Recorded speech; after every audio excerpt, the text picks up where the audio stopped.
Hello guys! Good morning! Ayan, spring na talaga. Feel ko na. Dahil kahapon, nag-start na ang daylight savings. And look at the sun. Diba? 8:15 pa lang ng umaga. Ang ganda ng sinag ng araw. At hindi, hindi mainit, hindi rin malamig. Tama lang. Parang kajakat pa rin ako. Just in case na biglang lumamig. Iba kasi yung temperature sa loob ng bahay. So yan, kamusta po kayo? Another day of 20 minutes na lakaran na naman tayo sa train station. Kasi yung bus ay alanganin. So, pag inintay ko yung bus, malilate naman ako. So ngayon lakad ako. Mas maaga naman ako ng 25 minutes pag dumating dun sa trabaho. Pero okay lang. Doon na lang ako maghihintay. And ngayon pala guys, holiday pala dito sa Australia. Buong Australia ba? Sorry ha, hindi ko sure kung buong Australia or may particular state. Pero today ay Labor Day. So, ginaganap siya every first Monday of October. At, ayun nga, excited yung mga magtatrabaho ngayon. Katulad ko kasi, double pay. So, nataon na may work ako every Monday. At yan, makaka-double pay tayo ngayong araw na to. Kasi ren long weekend siya. Nasa bahay lang si Ren ngayon. Nandun nakahiga pa. Nasa cellphone. At ngayon nga lang naman yung kanyang slow morning. Yung Saturday, may naglaba siya. Tapos kahapon, lumabas siya. May binili siya. Tapos ngayon, sa bahay lang siya maghapon. So, siya no work, no pay. Kasi casual pa lang yung yung status niya sa trabaho. Pero everyday siya nag-work guys ha. Balik na si Rene, balik office job na ulit siya. Just nakakatawa kasi yung dating trabaho niya sa Pinas, ganun din yung ginagawa niya sa bagong trabaho niya ngayon. Init. Yung mismo nakatapat sa aking mukha. Isa pa yan. Magsa-summer na din in 2 months. Tapos ng spring, mas matindi na yung sikat ng araw. Kaya make sure you always have your sunscreen in you. Para pagpatak ng alas 16, iba na yung tindi ng yung sikat ng araw. Mahapdi na sa balat. Kailangan natin sunscreen and sunblock. Dapat may protection yung skin natin.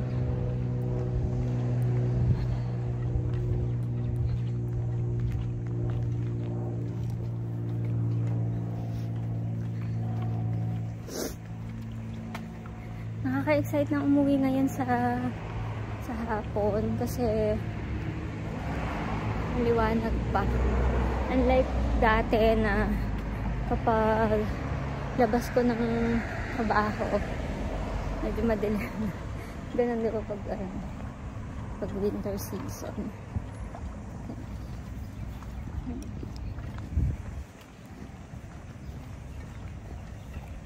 Oops.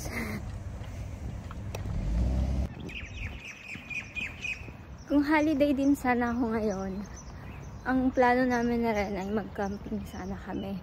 Camping na hindi ako tuloy-tuloy. Actually, yung camping na yon, last week pa sana kasi naka-long weekend off ako. So, we plan to camp sa Kakatu Island. Kasi hindi na problema yung tent kasi pwede naman mag-rent ng tent doon. And for us na walang sasakyan at gusto mag-experience ng camping, yung Kakatu for us ang madaling puntahan. Kaya lang, masama yung panahon. Nag-uulan last week. Cloudy. So, preferred kasi namin na sana yung ganitong weather. Eh, yun. Hindi na kami tumuloy. So, next month ulit. This month pala. Bago magkatapusan ng October, may long weekend off ulit ako. Plano ulit kami na mag-camp.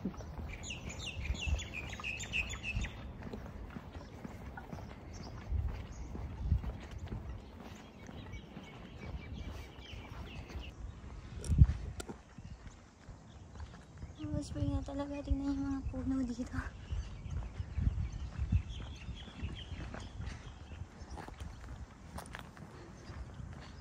Binibenta na to. Dati meron ditong matanda na laging kumakaway sa akin. Ngayon guys, wala na siya. Wala ng tao. Every morning kumakaway sa akin yan pag dumadaan ako. Kinakawayan ko din siya.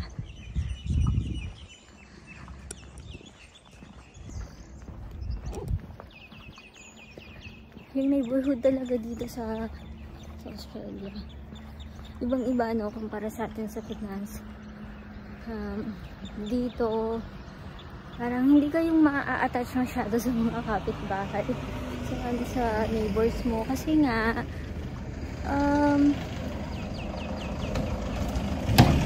come and go yung mga tao dito. Kagaya niya, no? For sale naman. Yung nakaraan dun sa may tinawiran ko, sa may Francis Road.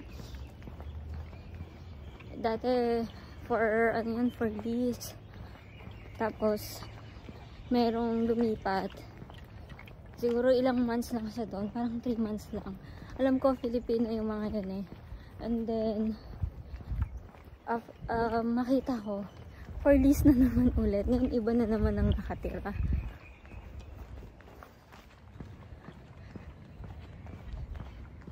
Bihira talaga yung tumatagal dito na matagal talaga silang natira. Siguro dahil sila yung owner talaga ng bahay. Pero mga kabahayan dito, karamihan pinaparent. Kasi daw yung iba naglilipatan sa ibang suburb. Mas mga bagong suburb. Yung ibang mga matatanda na talaga na nasa aged care na yung property nila, iba na yung nagmamanage, or yung family nila, yung anak, kung sino yung nagmamanage na nun, binenta na nun.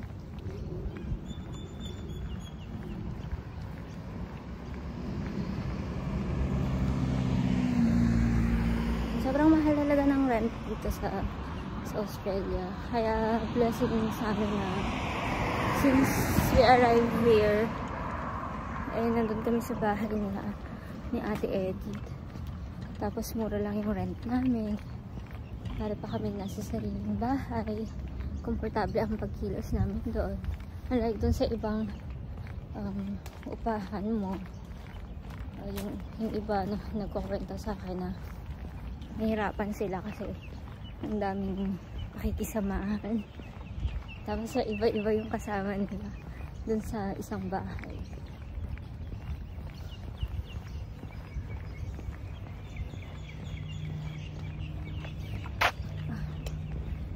Ano ba yan? Natapakan ko kanina. Hindi naman siya pupo. Yung parang bunga nung nilaglag dun sa puno.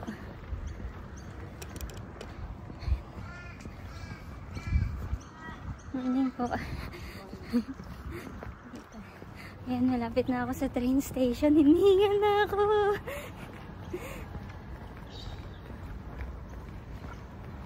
Mamaya susunduin na agad ako ni Ren sa station. I-chat ko lang siya kapag malapit na ako. Or papasakay na ako, palis na ako ng Blackmon.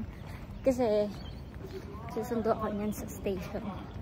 Sundo na ano lang na maglalakad siya papuntang station, and then sabay kami maglalakad pa uwi kung wala akong bus. Pero pag may natsyempohan akong bus mamaya from West Point, magbabas na lang ako.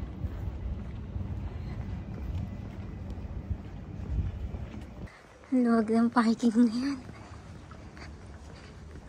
Wala kasi nga Nag-park ngayon na papasok ng trabaho. Lahat ay naka-holiday. Dati pag morning puno na yun eh. Hirap nang mag-park dyan. Pati dun sa kabilang side.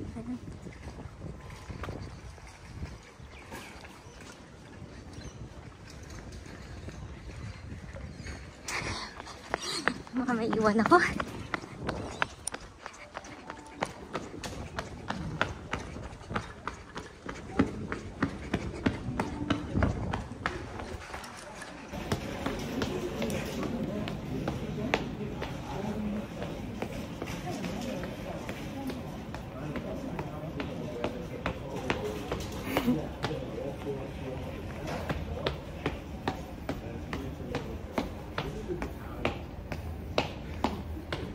Guys, makakaabutan naman natin. Wala pa. Aabot tayo. Ilang minutes pa kaya?